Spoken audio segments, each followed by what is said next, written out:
All right, so welcome everyone. This is the video on live mock interview on cybersecurity job role. Okay, be with me till the end because we are going to cover some of the most and widely asked question on cybersecurity roles.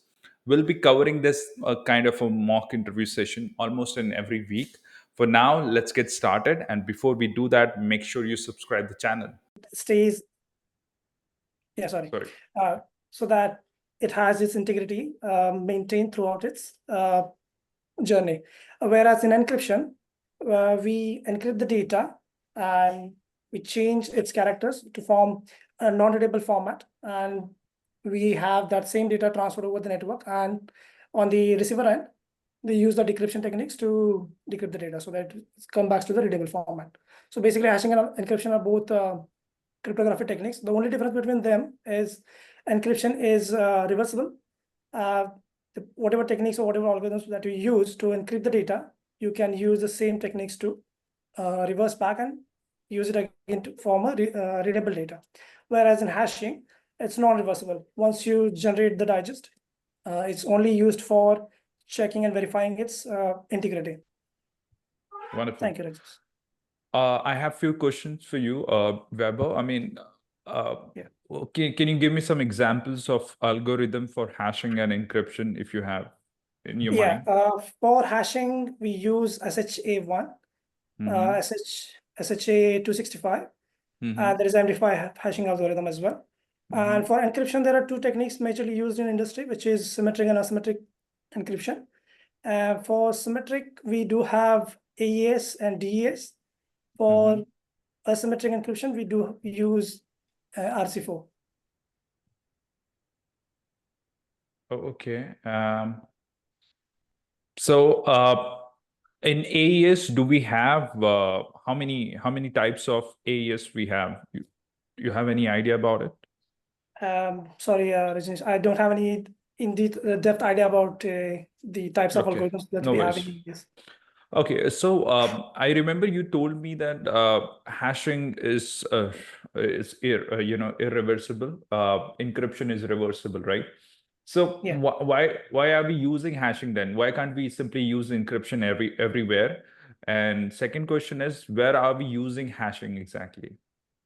Hashing is mostly used in applications where we need to verify the integrity of the data. Okay. Take an example, when you transfer data, when you send a data to a receiver, you want to know that whatever data has been sent, it has not been altered throughout its journey.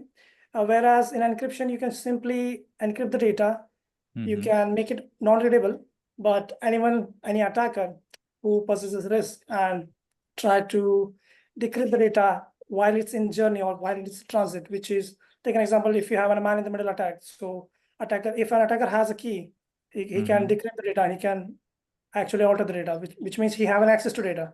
But whereas in hashing, you simply generate the digest, and at the receiver end, the person is gonna see if the hashing digest is same as the sender's digest. So he's gonna check, basically verify the integrity of the data. If it's been changed, that means he will come to know that there is some alteration or there has some integrity issues with the data that has been sent. I understand your point, Weber, but in the real world, right? In the real world, we are browsing, we are using Zoom meeting at this moment, right? So, or maybe in the enterprise network, right? Give me some practical use case if you are aware about it. So give me some practical uses in terms of web application, in terms of enterprise network, or maybe in the regular life. Where are we using hashing, and where are we using encryption? I would suggest mostly encryption techniques being used in.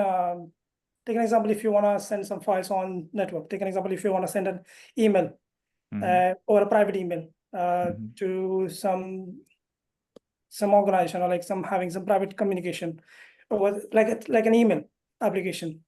I'm not sure about exact hashing applications. Like, I don't have an idea about it, but simply we can say like encryption is similar to the way we use VPN. So I guess encryption is being used on certain applications where we need actually privacy and security over the network, which is like data needs to be sent, like emails or like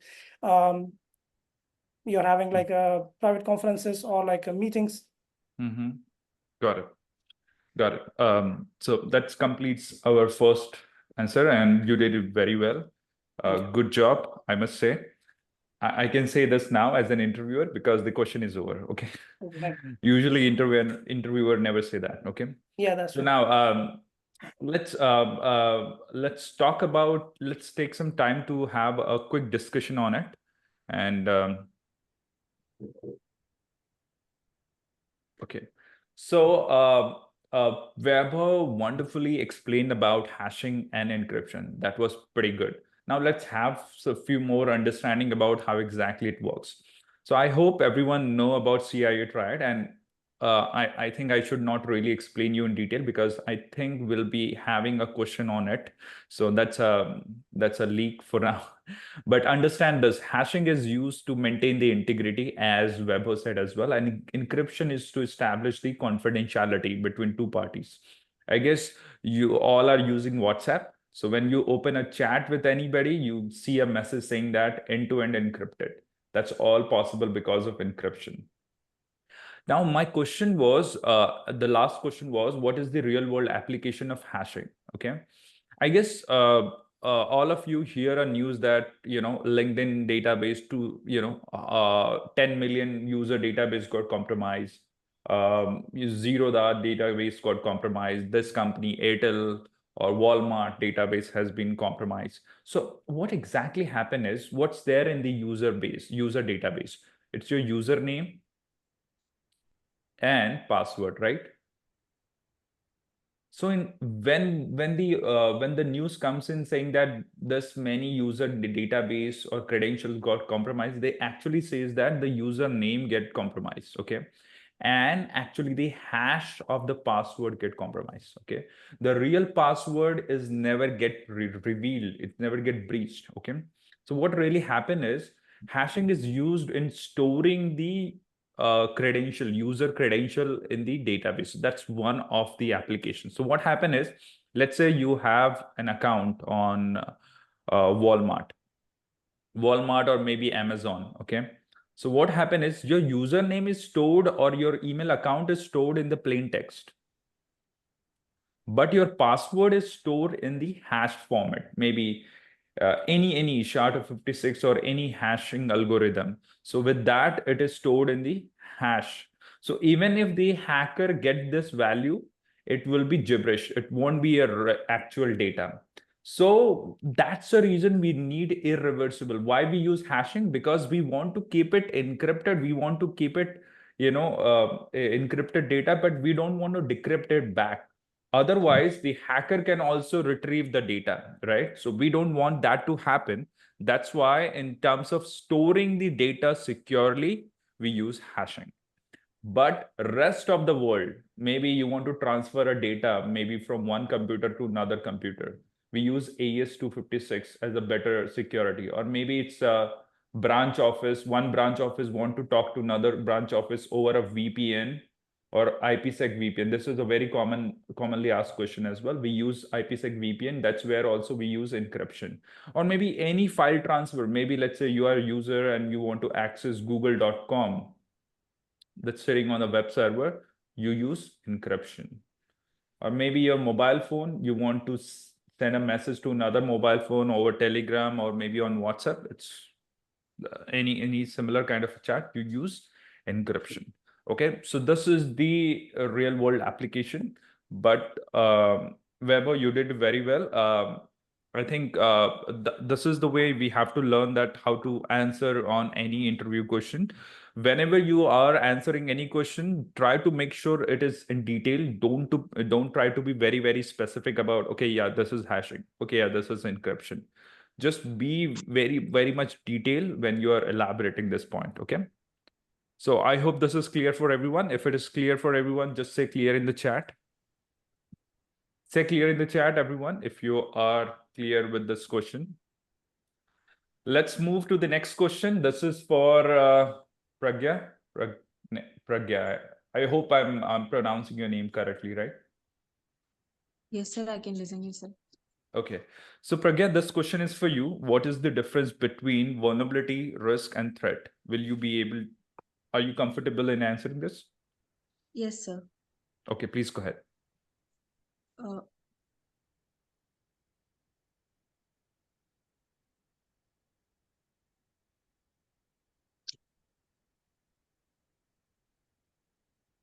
okay, sir. Actually, vulnerability means when we find any weakness in a system or a loophole in a system. The loophole can be a software or hardware or loopholes in a computer policies. Okay.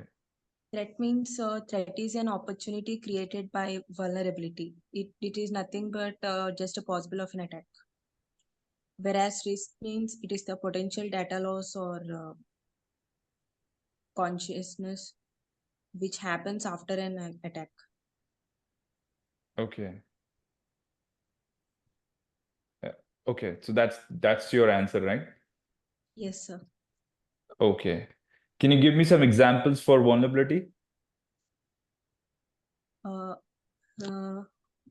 Example for vulnerability means suppose if we are building a house, so whenever the construction happens, it might not be fully covered with cement and everything, sir. Sometimes it may have something like holes or maybe there is no wall at the back or front of the doors. At the night times, if we stay at those kind of places, there may be chance of an attacking robbers. In such a way that systems also, if we don't have for securing information like keeping passwords for systems, there may be an possible attack of an attacker, like black hat hackers or something. So can you give me an example for web application? What are some of the vulnerabilities in the web application commonly available or well-known vulnerabilities on the web applications, maybe? I don't have such a depth of ideas. It's okay, no worries. Bebo, you want to try? Do you have any idea about some well-known web application vulnerabilities? Yeah, I would like to specify there is a organization called OAS, which is Open Web Application and Security Project. Basically, they maintain this most well-known web application vulnerabilities, amongst which have SQL injection. Like SQL injection, you have cross-site scripting, you have cross-site request forgery, server-side request forgery as well. These are kind of one of the most renowned or like famous web application vulnerabilities. Okay. So can you give me some examples for threats? Threats. For threats, you can say government, or you can say terrorist, or like adversary rivals, or like rival companies. You can say any hacker groups. Okay. I'm sorry, but did I hear you said government? Yeah, government in the sense like a political aspect. Okay. Okay. Yeah. Got it. So now, can malware be also a threat? Can malware is a threat? Can be a threat? Malware can also be a threat, since take an example. If I want to do something bad to a certain company, right? I might gonna try to find vulnerabilities. I'm trying to build my payload, which is a program, which could be malware or any Trojan or virus, and I'm gonna try to deliver that payload into their network and try to exploit that vulnerabilities. Yeah. Okay. So what's the significance of risk then? I mean, I do understand the definition of it, probably likelihood. I understand this, but why do we so much after threat? I mean, so much after risk. Why are we chasing risk? I believe chasing risk is one of the integral parts, since it has direct relation between vulnerability and threat. Since we have weaknesses in system, there is a possible impact from the exploitation of the vulnerability, right, from the threat actors. And since it has a possible impact, we're going to have the financial impact, or like you're going to face like financial impact, or you're going to lose some customers. Like that's from the organization perspective. So I guess that's the reason every organization or any business, they always chase after risk, because they don't want to have this kind of adversarial impact on their business. Okay. All right. So thank you so much, both of you. It's time for some explanation. So yes, the answer is right. The vulnerability is a weakness. It's a weakness. Okay. Sorry, it's a weakness in the system. Okay, your system, maybe it's your maybe it's software vulnerability, it's a hardware vulnerability, or human vulnerability as well, like buffer overflow. This is the vulnerability on a system. Maybe you have SQL injection, cross-site scripting. Weber talked about it. This is vulnerability, right?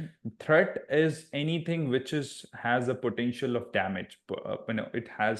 Which can create a potential damage to the network. It can be your malware, anything which is not in your control. Maybe it's a phishing attack. These are all threat to your network.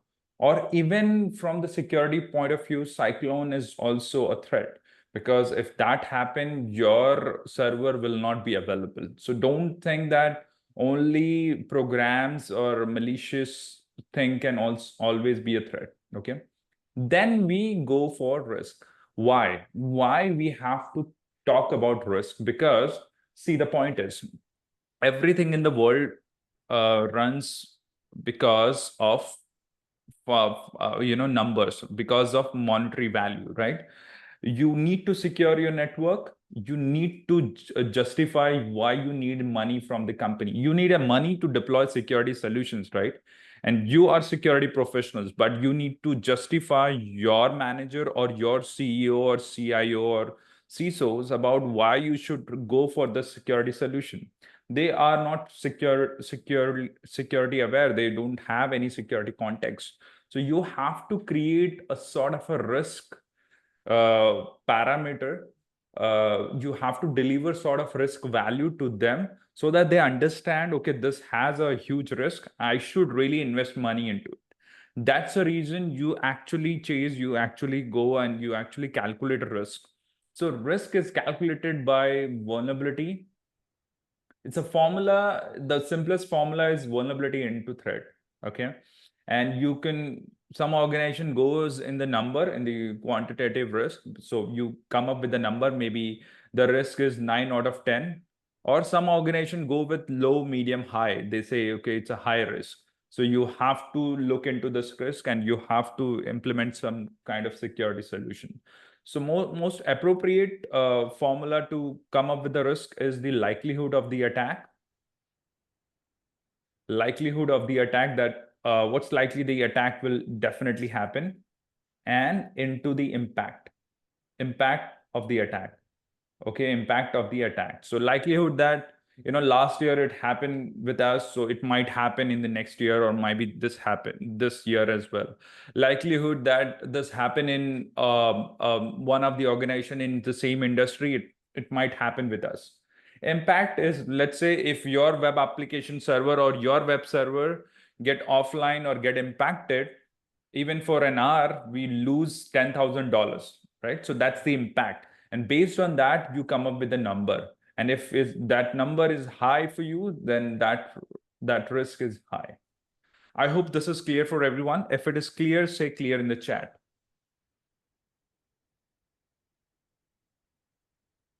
Perfect. Awesome. All right. So I hope, Weber, it was clear for you. Yeah. Okay. Now it's time for us to move to next question, which is, what is CIA triad? Weber, this is for you. Yeah, so go ahead. What is CIA triad? I guess CIA triad is like 3 pillars of cybersecurity, like entire cybersecurity domain based on CIA triad. And CIA triad stands for confidentiality, integrity, and availability. The first term, confidentiality, stands for user must have an access to a data with the privacy. Basically, that's confidentiality. So, and integrity stands for having data access available to user without being changed or without being altered at all time. And availability is basically a user must have an access to data all the time. That means the data should be available to the user at all the time. That's pretty much the CI triad of cybersecurity. Very good. So now I have a few questions for this, Weber. What are some of the threats for confidentiality? How can a confidentiality be impacted in the network? Let's say I'm an attacker. I want to destroy the confidentiality for your organization. How would I do that? I guess the confidentiality could be compromised by knowing some high privilege escalations, which can be possible through brute force attack, or you could do a phishing email attack through which you can have an access to one of the employee or the admin level access, the credential access, through which you can gain access and install some malware which could implement some backdoors or have some APTs through which you can have a lateral escalation, and you'll have admin level access, through which you can alter data, you can do data exfiltration, which is direct threat to the confidentiality, I believe. Okay. And what's the solution then? How can we stop such kind of attack? Just give me one or two examples. Yeah. So if it's like a phishing email attacks, because through phishing email attacks, like 90% of the attacks, employees click on the links and stuff like that, and through which sensitive information being revealed, right? The first and foremost thing is awareness, because every employee, every person, the security starts from their own perspective, their own desk. So everyone should have like understanding about how and why is it important, like why should we do and why should we not click it. So that's like first and foremost thing, like organizations should have a solid training awareness. Second thing, you could have strong firewall rules in place, which is like having a strong access control list, so that you can basically filter and monitor traffic and block malicious traffic out of your network. From account privilege escalations perspective, I could say you should have a strong identity and access management rules, consist of multi-factor authentication, captures in place. Okay.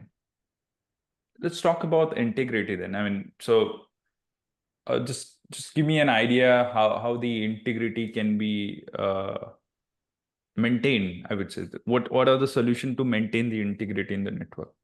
What are the solutions to maintain the integrity? Let me explain about how an attacker could exploit the integrity. Take an example, you're trying to have an access to a website, and when you're trying to request some services from the website, a third party, which is an attacker, trying to listen or basically eavesdropping what's actually being transferred over the network. And when he's actually trying to access the data and trying to change and alter the data and sending it to the final receiver, that's where we can call it a man-in-the-middle attack. This kind of attacks can be prevented if you use like a secure channel, which is basically rather than using insecure medium to transfer the data or to have an access to data, you should have like you could use like SSL-TLS, which is basically inbuilt in most of the current modern solutions, which is like, take an example, HTTPS. If you're using HTTPS, you should have like a secured channel where you can actually access data. So this kind of attack won't happen. Okay, can hashing solve this problem?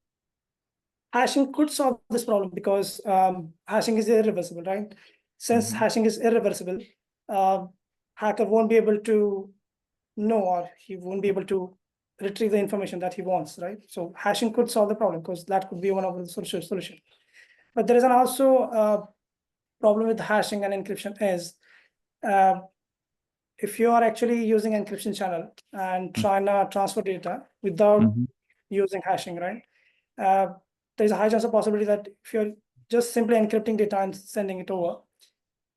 Even if you're using secure channels, there are adversaries, there are methods that can be used by attackers, and they still could try and break through using man-in-the-middle attacks or like different types of attacks and have an access to data. Whereas hashing could solve problem because it is irreversible. Yeah. Okay. So yeah, let's give me an idea how the availability can be disturbed and what are some solutions for achieving a better availability. Yeah, I would say there's one of the good example for availability is DDoS attack. Generally, if you take an example, if you have like an organization which serves multiple customers and they have a web application set up, and the customers are trying to access the web app, but they are not able to since these website or the servers are unavailable. In this kind of situation, when cybersecurity professionals came to know that, yeah, this might be a DDoS attack or this might be an issue with the firewall setting, because a firewall setting could cause blocking all the incoming traffic. That's why users are not able to access the website. If it is actually a DDoS attack, right? So there could be solutions like you could put a rate limiting, which is how many number of requests could be sent from single system, which is basically single client at a time to the server. If you have a rate limiting solution, that means there won't be more utilized bandwidth at a time by one single client. And you can also have firewall settings in place. You can also have cloud security solutions, which is if you are hosting your web application on cloud, it has by default load balancing techniques established, which automatically balance out the incoming traffic and the amount of requests needs to be served. Very good. I'm impressed. So those who are watching or listening the interview, I mean, they can also answer. You can also give your answer as well. Yeah, and I can see a lot of answers coming in. So keep writing in the chat. I'll be looking at it. Let's have a quick detailed explanation on it. So this is CIA triad. CIA, confidentiality, integrity, and availability. Sometimes it is CIA over here, but it's okay. Yeah. So what happened is C stands for confidentiality. Okay. And the most simplest definition I could give you is confidentiality means, you prevent any unauthorized access. Okay. That's all about confidentiality. You prevent any unauthorized access to the network. That's confidentiality. Integrity means you prevent any unauthorized, I'm not sure if it's visible, unauthorized changes to the network, right? Or changes to any data. Availability is making sure your data is available 100% of the time. So what is CIA triad then? The confusion, there's a lot of confusion. People think it's just a concept. It is just there for theory. I'm telling you, this is not just for theory. It has a lot of practical use cases. Management and security manager, risk manager, GRC analysts use CIA to decide the risk value. They uses the CVSS calculator. They perform the after vulnerability scanning. They use CIA triad itself to come up with a number on CVSS score. So it has a lot of practical use case, and it's very, very important. So, but in general way, CIA is nothing but a goal. It's a goal for any organization. What is their goal? What is their maturity level? If let's say one organization says my confidentiality score is 100%, but next day itself they got a data breach, their confidentiality score might be impacted by 20% now. So they are at 80% at this moment, or maybe on the 7th rank, or maybe on the 12th rank, or maybe 110 rank. So CIA is more like a goal. Every organization want to be 100% at confidentiality, want to be 100% at integrity, want to be 100% at availability.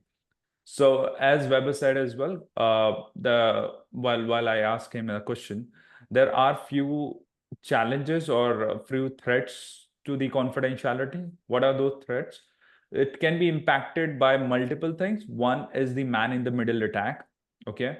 If anybody is able to listen to the data happening or getting exchanged between two parties, it's kind of eavesdrop. So you are not good at confidentiality. Someone can listen to your data or can see your data as well. So you're not good at it. Man in the middle attack is a type of threats that could impact, okay? Or maybe data breach, or maybe data exfiltration, any sort of thing. Or maybe lateral movement is, of course, an example. The solution is, as Weber said as well, the first solution is you can go for encryption so that only you and the other party can talk to each other and see the data. Nobody else can see that, right? For example, I gave you an example of WhatsApp, right? End-to-end encrypted.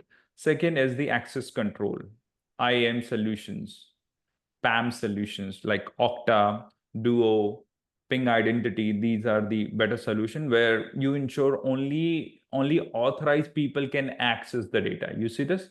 Only authorized people can access the data. This is possible by access control. Now let's talk about the integrity. Integrity is the process of preventing any unauthorized changes in the network. What are the things that could impact anything? I mean, of course, the man in the middle attack or that kind of a thing again can be a threat to the network. But the solution is again very similar, but yes, hashing is a very good solution. What happened is, let's say you have two parties, for example, and you want to send some data over the channel. Let's say the data is ABC, okay? And what you do is, while sending the data, you create a hash of this data ABC. Let's say the hash is XYZ, okay? Now, you send this ABC file over this channel and send it to the other person, your friend maybe on the other side. What happened is the other person receives the data ABC, but let's say if the data get altered, maybe it becomes ACB. He will never know about it, right? But how can he verify that data is not change or alter in between? He can use the hash value which was originally being sent by his friend XYZ. And now he will calculate the hash value of ACB, which is possibly, let's say, ZYX. And now he will try to match both of them. It doesn't match. That means there may be something changed in between. The file might be changed in between. That might corrupt the file. Maybe it's a malicious file or maybe anything else, right? So that's just one example of hashing. But of course, access control and all those stuff are the good solutions as well, right? Next, let's talk about the availability. Availability, I want to make sure my data is available all the time for my users, for my employees, okay? So threat is very obvious. Threat can be anything. Threat can be ransomware attack as well, where your system, your employee system get encrypted and it's no longer available for use for any of the employee. Or maybe it's a DDoS attack, right? Denial of service attack, where the web server get bombarded with a lot of fake traffic so that the genuine user cannot be served, right? So that's a threat again. Or maybe a cyclone, as I said earlier. Cyclone can also be a situation where your server got damaged, power outage. These are all threat, right? Because your data is no longer available, right? So the solution is, you have multiple solutions. First is web application firewall. Second could be antivirus solution. So these are some of the examples you can go for, okay? I hope this is clear for everyone. Say clear in the chat. If this is clear for everyone, say clear in the chat, everyone. I hope, Weber, you are clear with this. Yeah. Wonderful. Now, I don't see Pragya now. She might be having some other work, maybe. Pragya, if you're there, do let me know. Otherwise, we'll continue with Weber. Okay. All right, Weber, I think we can continue. The final question for today's mock interview session is for you again. What's the difference between stateful and stateless firewall? Yeah, stateful and stateless are both types of firewalls, first of all. Stateful firewalls actually maintains the state of the information. That means they do the same work as a normal firewall, which means they're actually monitoring and checking what is the incoming and outgoing traffic which is passing through the network. Their job is to block malicious traffic as well. But the only thing is they're going to maintain the state. That means whatever the packets that being transferred, they're going to watch, they're going to inspect, they're going to keep the logs for this packet information. And whereas in stateless firewalls, same as they are the firewalls as well, they have the same work. The only thing is they're not going to maintain the logs or the information about what being transferred or what kind of packets being transferred through the internal network and between external network. Thus, they're going to do the same work as like they're going to block malicious traffic. The only difference between stateful and stateless is they're maintaining the state and the logs of the particular packets. Okay. Can you give me some examples for a stateful firewall and stateless, maybe one or two?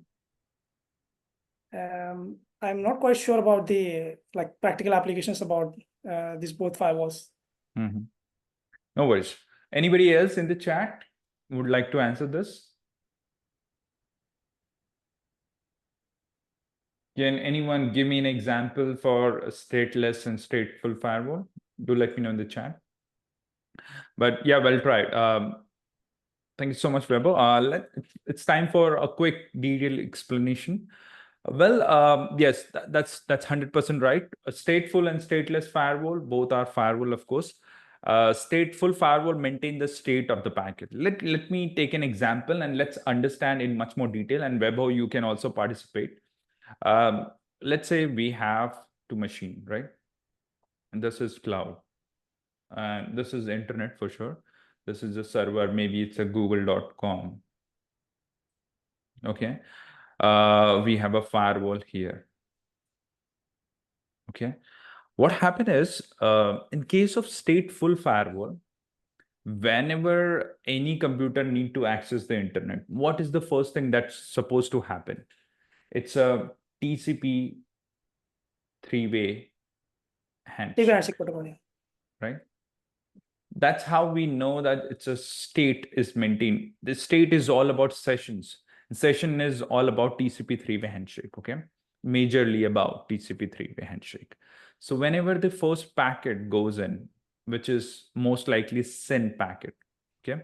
In the TCP three-way handshake, the client and server, the first packet sent by the client as SYN packet, then server acknowledge it and also add its own SYN packet. Finally, the client acknowledge it.